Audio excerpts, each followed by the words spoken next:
मित्रों, पिछले वीडियो में हमने देखा कि माता पार्वती अपने पुत्र कार्तिकेय का नामकरण करती है और उन्हें वह खुद से दूर कृतिका लोक में ही छोड़कर वापस कैलाश चली जाती है, जहां कार्तिकेय धीरे धीरे बड़े होते हैं और उनका वध करने के लिए असुर सूर्य दमन कृतिका लोक से बाहर उनका इंतजार कर रहा होता है।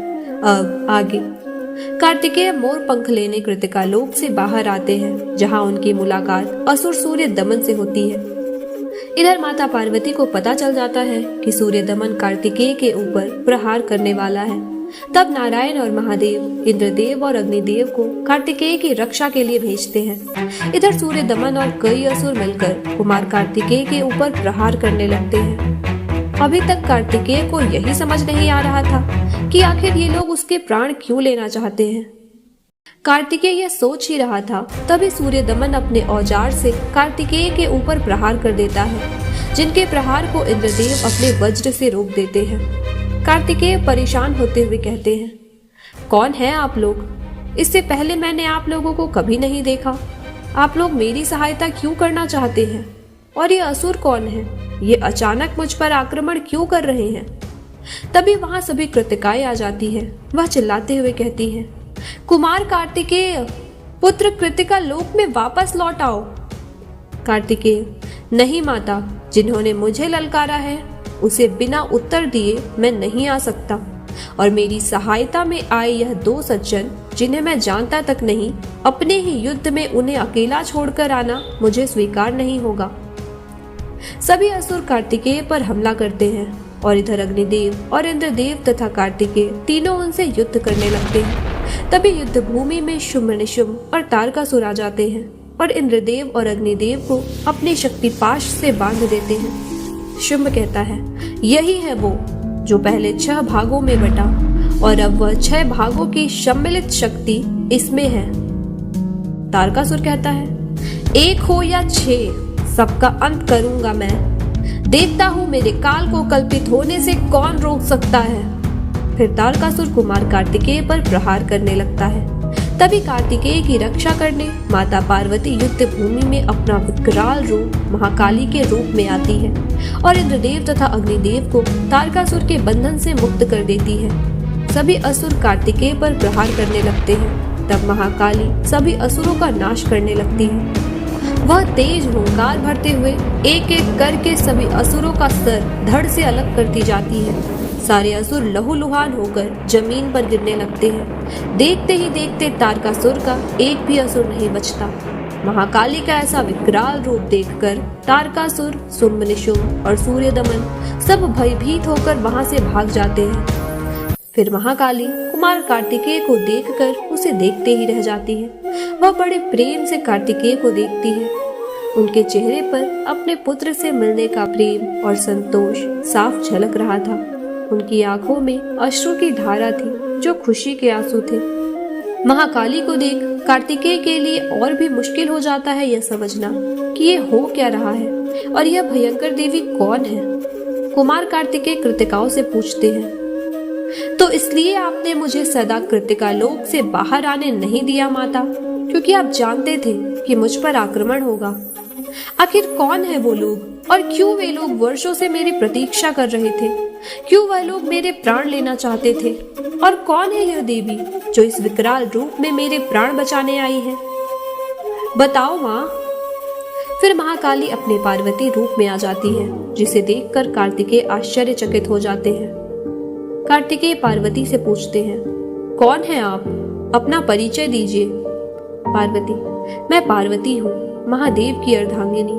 तुम्हारी रक्षा करने आना पड़ा क्योंकि कोई माता अपने संतान पर संकट आते नहीं देख सकती है। कार्तिकेय आश्चर्यचकित होकर कहते हैं, मेरी माता? देवी पार्वती, हाँ पुत्र, मैं माता हूँ तुम्हारी। कार्तिकेय कृतिकाओं से पूछते हैं, यह देवी पार्वती क्या कह रही है? यह कैसे संभव हो सकता है? मेरी माता तो आप सब है। कृतिकाएं, हाँ पुत्र, हमारा सत्य यह है कि हमने केवल तुम्हें पाला है। तुम्हारी जन्मदात्री तो माता पार्वती है। कुछ वर्ष पूर्व तुम हमें गंगा की धार में बहते हुए मिले थे। तुम 6 भागों में बटे थे। पार्वती, आओ पुत्र, अपनी माता के पास आओ। और मेरी वर्षों की प्रतीक्षा को अब समाप्त करो पुत्र। कार्तिकेय, मेरी माता का सच मैंने तो आज जान लिया, परंतु आवश्यक है कि आप आज मेरा भी सत्य जान ले। नहीं जानता हूँ कि मेरी माताओं ने मुझे पहले मेरा परिचय क्यों नहीं दिया, परंतु मेरा सत्य यही है कि मैंने सदा इन्हें अपनी माता के रूप में देखा है। इनके प्रेम में मैंने वह सुख पाया, इनके स्पर्श में वह रक्षा पाई जो एक संतान अपनी माता के साथ पाती है। मैं इनकी गोद में खेला, इनके हाथों का भोजन खाया, इनसे रूठा, इन्हें मनाया। फिर वह पार्वती से पूछते हैं, यदि आप मेरी माता थी तो कहाँ थी अब तक, जो आज अचानक इतने वर्षों के बाद अपना अधिकार जताने चली आई? जब एक बालक के प्रति कर्तव्य निभाना था तब कहाँ थी आप? क्षमा कीजिएगा देवी, परंतु मैं उन्हें अपनी माता कैसे स्वीकार कर सकता हूँ जो इतने वर्षों तक एक बार भी मुझसे मिलने नहीं आई हो। देवी पार्वती, नहीं आई पुत्र, क्योंकि कृतिकाओं को उनका मातृत्व सुख भोगने का वचन दिया था मैंने। यदि मैं आ जाती तो तुम इन्हें अपनी माता किस प्रकार स्वीकार करते? जिन्होंने बचपन से तुम्हारी रक्षा की है, उन्हें अपने स्वार्थ के लिए इनसे मातृत्व सुख कैसे छीन सकती थी मैं? कार्तिकेय, परंतु आज भी तो आप यही कर रही है ना। देवी पार्वती, जिन्होंने वर्षों तक मुझे अपना पुत्र बनाकर पाला, आज भी तो आप अपने स्वार्थ के लिए उनकी गोद सूनी करने चली ही आई ना। देवी पार्वती, मैं तुम्हारा दर्द समझ सकती हूँ कार्तिकेय। मैंने वह चयन किया जिस पर मुझे विश्वास है, अब तुम भी वही चयन करना जिस पर तुम्हें विश्वास हो। मत मानो मुझे अपनी माता, परंतु समय हो चला है कार्तिकेय कि तुम कैलाश आकर अपने पिता से मिलो, उनका आशीष लो। अपने पिता के बारे में सुनकर कार्तिकेय प्रसन्न हो जाते हैं। कृतिकाएं, देवी पार्वती सत्य कह रही है पुत्र, हमारा साथ यहीं तक था, अब तुम्हें जाना होगा। यह कहकर वे रोने लगती है। कार्तिकेय, आपका आदेश नहीं टालूंगा माता, अवश्य जाऊंगा, परंतु जो आपने कहा फिर कभी मत कहना। माता और संतान का साथ कभी समाप्त नहीं होता, वह एक आत्मा का साथ होता है। यह रहस्य आज खुला कि मैं महादेव का पुत्र हूँ, परंतु यह सत्य भी कभी नहीं मिटेगा कि मेरी माता आप थी, आप हैं और आप ही रहेंगी। इसके बाद कार्तिकेय माता पार्वती के साथ कैलाश चले जाते हैं। मित्रों, आज के लिए बस इतना ही। वीडियो अधिक लंबा ना हो इसलिए हम मिलेंगे आपसे अपने अगले वीडियो में। तब तक के लिए अपना ख्याल रखें। जय महाकाली। धन्यवाद।